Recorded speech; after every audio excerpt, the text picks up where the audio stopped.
Hold on to your butts.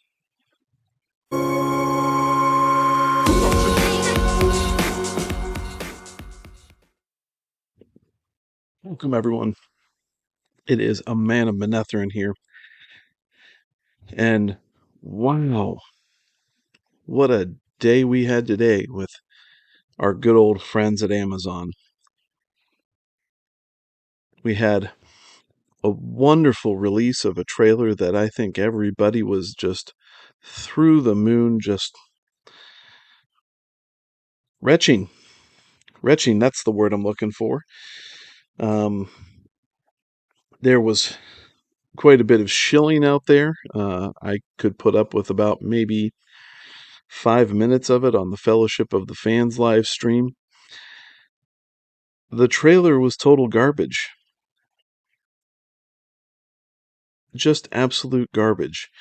We had Sadok, I guess is his name, the character's name in the trailer, and he donned his very poorly made wig and lamb chops and spoke in a strange voice saying, "The skies is strange." Or however you say it. I don't know. I don't care. Because this isn't Tolkien's Middle-earth. And he's looking up after that. As a matter of fact, everyone's looking up.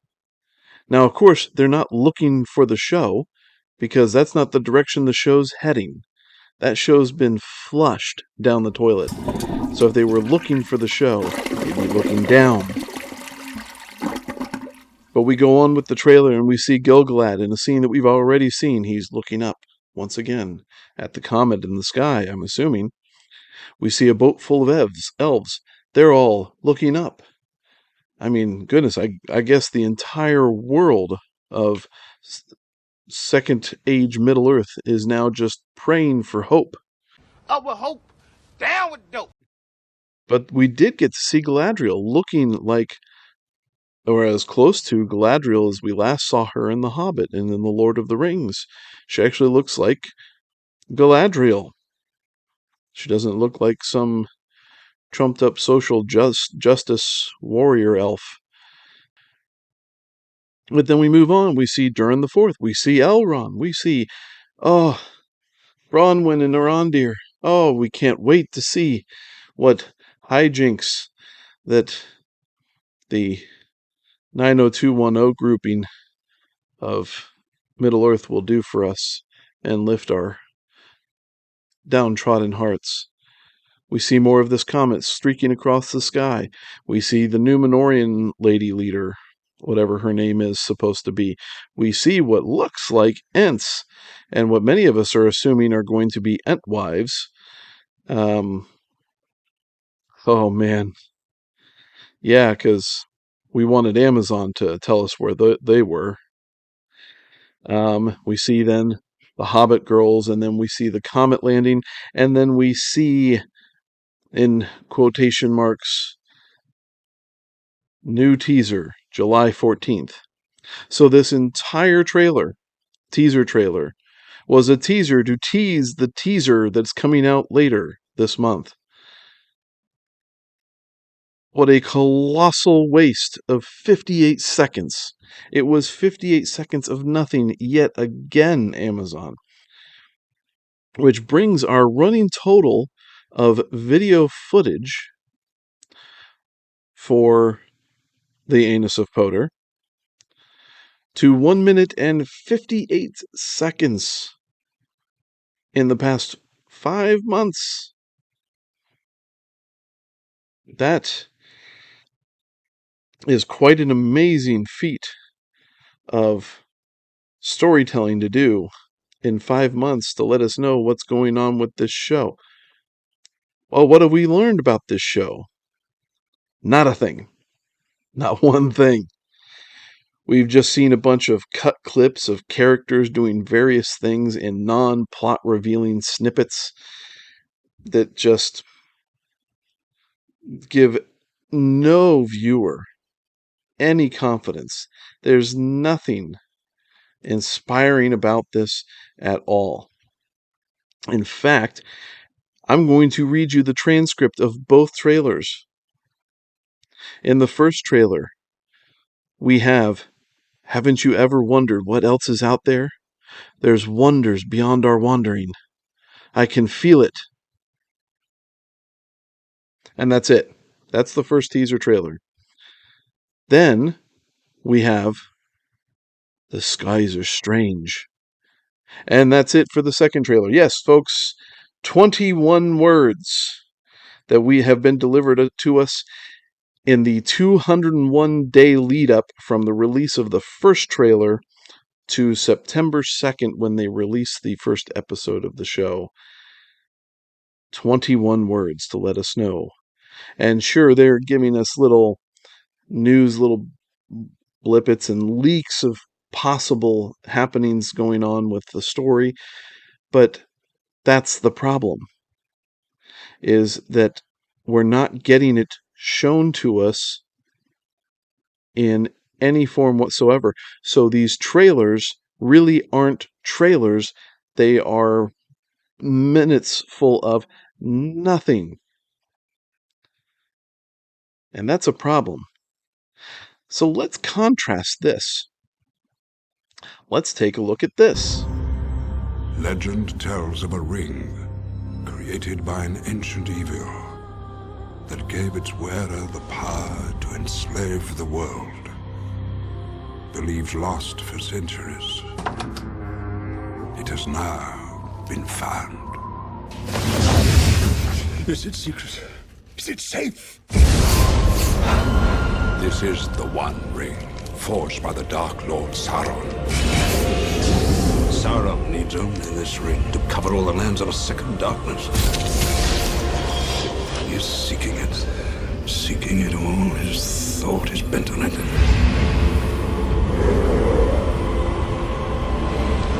No one knows it's here, do they? Do they, Gandalf?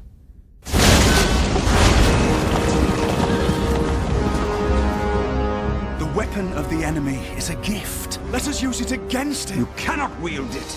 None of us can. The ring must be destroyed. It was made in the fires of Mount Doom. Only there can it be unmade. I know what I must do, but I'm afraid to do it. One does not simply walk into Mordor. There is no other way.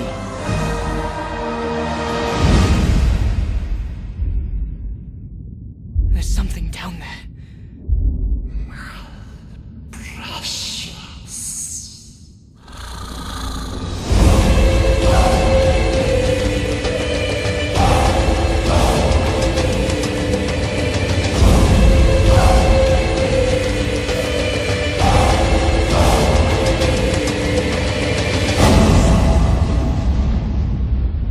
Are you frightened? Yes. Not nearly frightened enough. That was how you do a trailer. What we had in that trailer were countless words that were released on April 7th of the year 2000. That date was a full 621 days before the movie even made it into theaters. That is well over a year. And once you're done with that trailer, everybody knew what the movie was going to be about. Even those who weren't book readers knew what the movie was going to be about. In the trailer, you had a defined evil. You had defined for you that courage had to rise up to fight it, and that heroes needed to emerge to meet the threat, and were going to. Wow, that's what we want out of this stuff. That's a great story premise right there, and I don't care how many times you can repeat it in movies. That's what we typically want from our movies. We had in that 2.5 minutes of anticipation building setup for a movie that wasn't going to be released for an additional, 14, 15, 16, 17, 18 months? I mean, goodness. Peter Jackson, you devious person, you. How dare you? And it is more than 30 seconds of what Amazon has shown us with these two teletracers. Told us infinitely more and showed us infinitely more than what Amazon has even come close to doing. Well, how about this? Let's go on to the next one.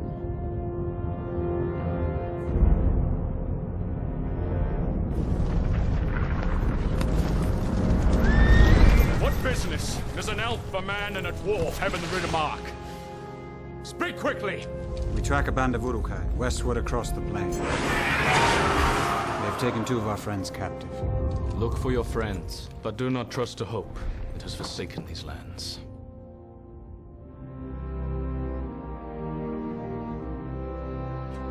We're lost.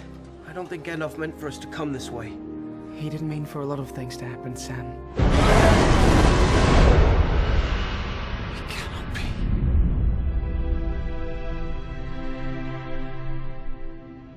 I come back to you now, at the turn of the tide.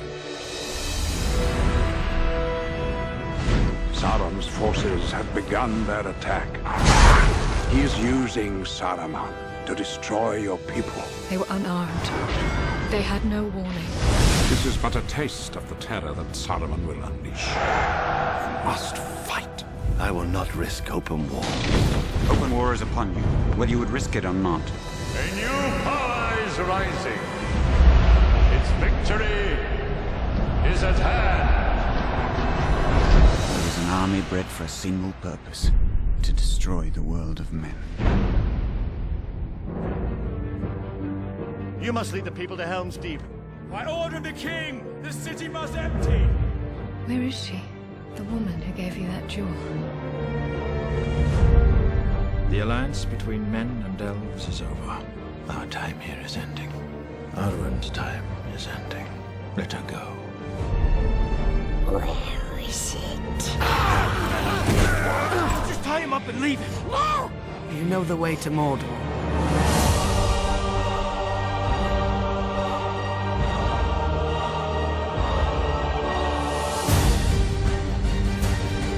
There will be no dawn for men.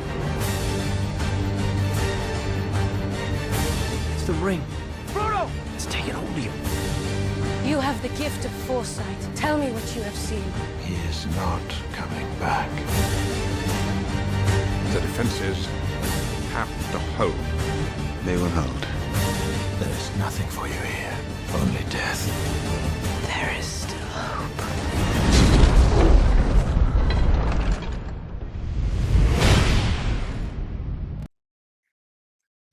Again, boy, words, images, just getting together, telling a story. I mean, you don't need to even watch the movies to understand the story that's being told. Combined with the prior trailer, you get into this one, and you're being told there is a waning hope. Things are looking pretty desperate, but the hope remains. And again, our heroes are still there to rise up to meet the threat. This was a trailer that was released on July 1st of the year 2002. This trailer was only 170 days before the theatrical release. That is actually less time than what we had with Amazon's trailers for the TV show. It was over 3 minutes long, and now combined with the prior film's trailer, we've had 3.5 minutes more than the previous for the Anus of Poder. Oh, and by the way, the music. Oh, man. That driving music at the end, I remember seeing that on trailers for other movies after that because of what that trailer did for the Two Towers. Other movies took note, and the editors said, hey, we're going to grab that music and use that for trailers for our movie. Yeah, it was a trendsetter, folks. But now let's go on to the next one. The eye of the enemy is moving. The end has come.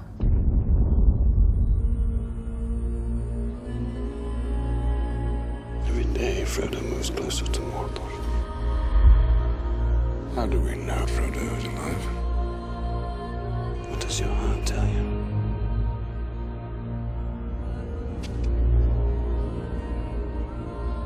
Come, Master. Come to Smeagol. This is your test. Every path you have trod through wilderness, through war, has led to this road. The enemy will never let Aragorn come to the throne of Gondor. It is time. Give him the sword of the king. Become who you were born to be. The precious will be ours. He means to murder us! Never! I'm not sending him away. Come, Smeagol. The order's set. The pieces are moving. He is here.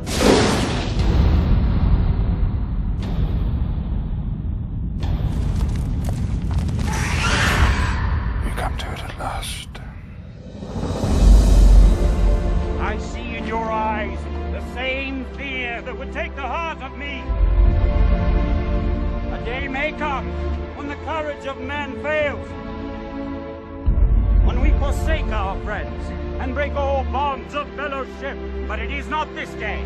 Whatever happens, stay with me. This day, we fight!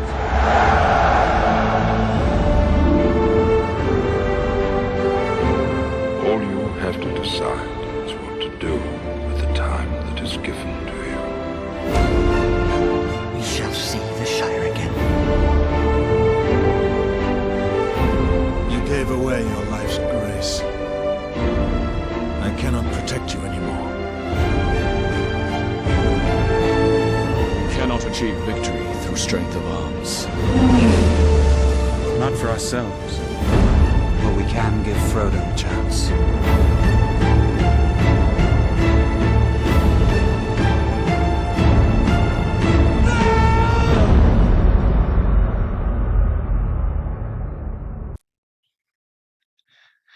Again, more meaningful, intentional trailer storytelling.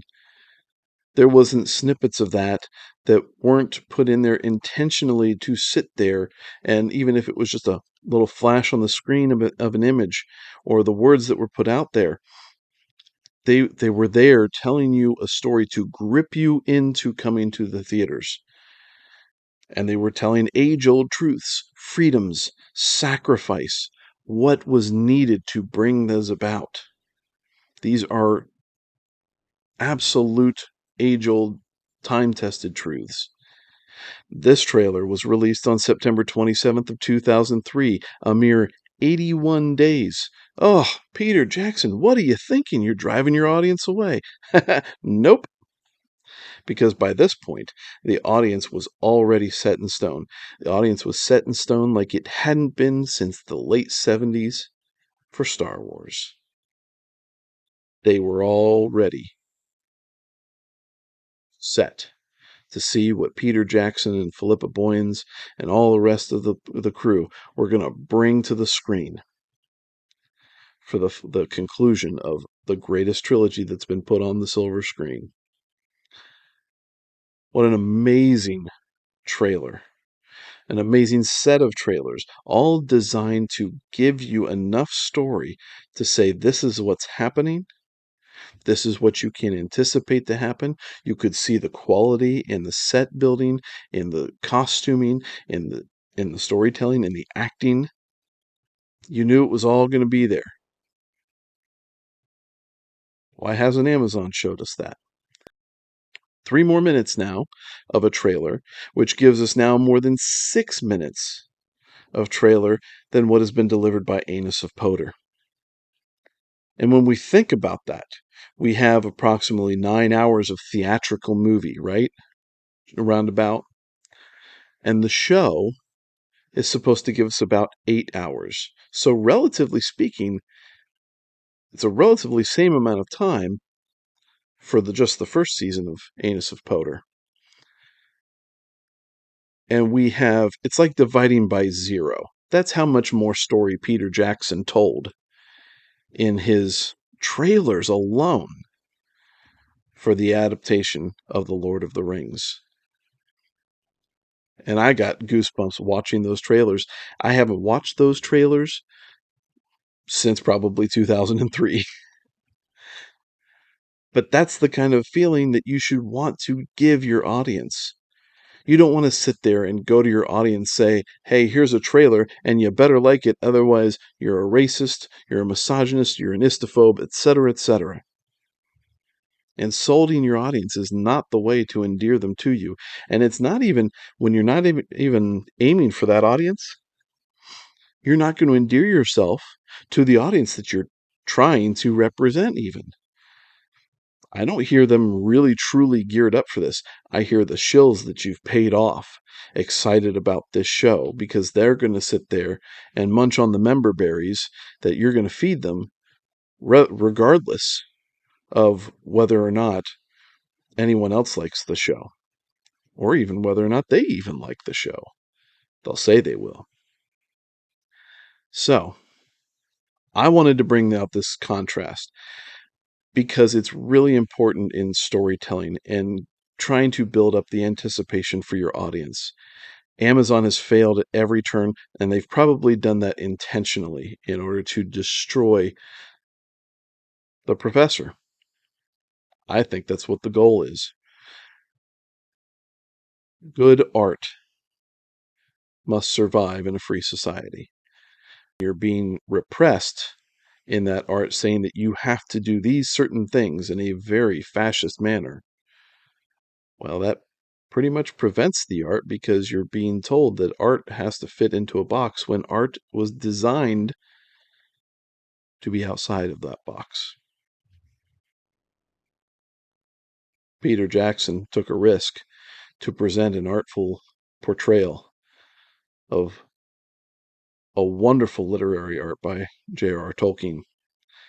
Not only did J.R.R. Tolkien obviously succeed, but I think Peter Jackson did too. It's too bad that Amazon doesn't believe in that. Anyway, thanks for watching. Leave your comments below in the bucket, and we'll see you all later. Chagar Nevron, Tai Sharma Netherin.